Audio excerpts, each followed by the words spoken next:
So before I start, I want everyone here to take out their phones or at least imagine this. Suppose you want to open your WhatsApp and you want to send any message to your friend. For instance, you want to send hello to your friend. So you'll just type hello and press send. Now, within just a second or two, your friend will receive that message, regardless of any country, any city, or any place. They will just receive that message in just a few seconds. Here's my question: what actually happened during those few seconds? For us, it's like really effortless, but what actually internally, what happened? Did it just, go through satellites? People say that. Or like there's much more interesting things happening behind the scenes. By the end of this video, you will never look at WhatsApp send button the same way again. So first things first, your phone prepares the message, which means you'll just type the message and press the send button. Now, because computer cannot understand human languages like Hindi, Urdu, English, Spanish, any human language, computer cannot understand that. It can only understand binary language, which is represented as zeros and ones. So these are like electrical signals represented as zeros and ones. So if you are even writing, your message in English or any language, it have to first translate it into its own language, which is binary, to understand that message. So you can understand the situation by example, like imagine you are going to Japan and you can only communicate in English. You don't know Japanese. So before you can even communicate, your words or your sentences are being translated by someone into Japanese. That's exactly what my phone does. It first translates my language into computer's language for understanding it. So after this, the message is, split or divided into tiny pieces called as packets. Now these packets are numbered so that they can reassemble correctly later. Each packet has its own numbers, like packet 1, packet 2. If there's a lot of data, then we'll be needing more packets. That's like understandable. But if there's only, small messages, then we'll be needing less packets. Like that's a broader, study again. So we won't be going in depth. So these are just small packets and each packet is numbered so that they can be reassembled correctly later. Now you can think of it like this. If you want to send 500-page book, so you won't be taking a big giant box to send that whole book. And just divide it into tiny boxes, into small boxes, so that, and you will number those boxes like box 1, box 2, box 3. So when your friend will get those boxes, they can reassemble them correctly because they are numbered. Similarly, our internet works. These packets and these tiny pieces of packets, when they reach to your friend, they get reassembled. If data is more, then we'll be needing more packets. Like for division, more packets will be needed. So your photos, videos, message, and even Netflix movies, they travel as thousands or even millions of packets, totally depending on the data. Now these packets will leave your phone. If you're connected to Wi-Fi, they will travel to your Wi-Fi router. And if you're using mobile data, then they will travel to the nearest mobile tower. You can think of this mobile tower and a router as the entrance of huge highway, because your phone cannot reach another person's phone across the world. That's impossible. Your phone first need to enter global network, that is internet. Your internet service provider or ISP receives these packets. So before moving forward, I would like to tell you what ISP is. So ISP is basically a company which provides us the internet access and helps route our data across the world. Yes, so it's like a bigger company. You can have some examples like BT in the UK, AT&T in the USA, PTCL in Pakistan, and Jazz and Airtel in India. Yeah. And many more examples. NTT in Japan. There are many more examples if we, go in depth. But for now, these examples are enough.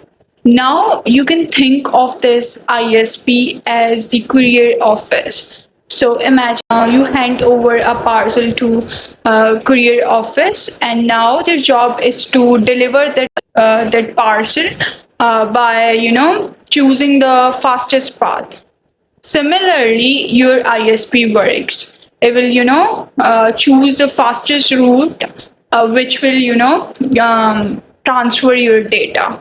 So this is where another important device comes in, and that is the routers. So routers are like traffic police. They stand at every intersection.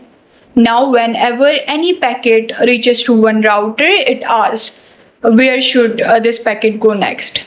Now it sends it along the fastest available route. Yes. And you know what's fascinating is that different packets from the same message don't always travel along the same path. Some may take one path, others may take another path, but they will, eventually reach to the same destination. Now, there is one more misconception, and that is most people think that these internet messages travel through satellites. But surprisingly, most world's internet does not. Yes, around 90 to 95% of international internet traffic travels through undersea fiber optic cables laid across the ocean, and they are about as thick as garden hose, and they carry enormous amounts of data using pulses of light. That was like, when I heard about it, I literally felt amazed, and I was, I just said one word, that was incredible, because I did not know that. And for me, these messages and everything were just messages. They were like really effortless. I did not know the engineering or science behind it, the mathematics behind it. So it was like so new for me. I have to digest it first. Think about it for a second. Like a message you send from one country to another country might travel through thousands of kilometers of underwater cables. They are lying on the ocean floor. That's incredible. So these satellites are not practical for lying thing, like lying underwater. No, these are not practical for such things. They are mainly used for, aircraft, remote regions, and ships at sea. Eventually, these packets reach WhatsApp servers. Now, this server is nothing, just a big, powerful computer which is always online. Now you can think of it like massive digital post office. We know that millions of people are sending, data every second, like photos, videos, messages, and everything. Now the server's job is to identify who that message is for and help deliver it. Now if your friend is online, then it will immediately send that message. But if not, then it will store that encrypted message until they reconnect.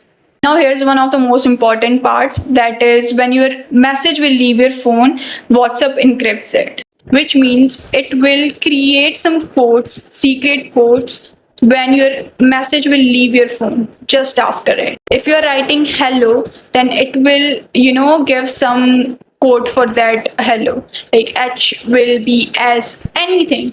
It can be F, it can be G, anything. E can be O. So, hackers cannot, misuse with your data. Now, after it, it's really important for privacy. It's really mandatory.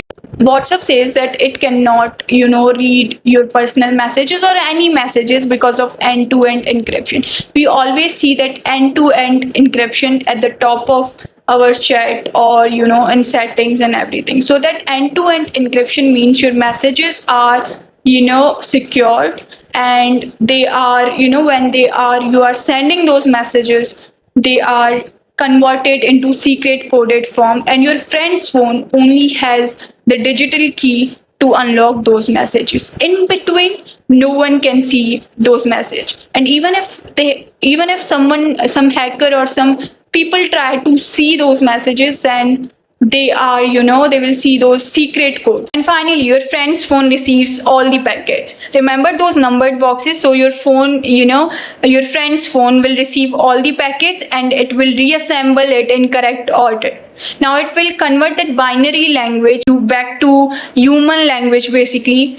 And finally, they will receive the message. For them, it will be effortless message, just a message, hello. But behind that one message, there are thousands of, technological processes happen just in a few seconds. And again, that's incredible. One last thing, we all have noticed, those ticks in WhatsApp, but what do they mean? So there's one gray tick, which means message reached WhatsApp servers, and two gray tick means message reached your friend's device or receiver's device, and two blue ticks means receiver has read the message if read receipts are enabled. So next time if you're just sending a simple hello or any message, don't just think that it is just a message, because it is traveling through, underwater cables, routers, powerful servers and encrypted systems before just appearing on someone else's screen. Thank you for watching.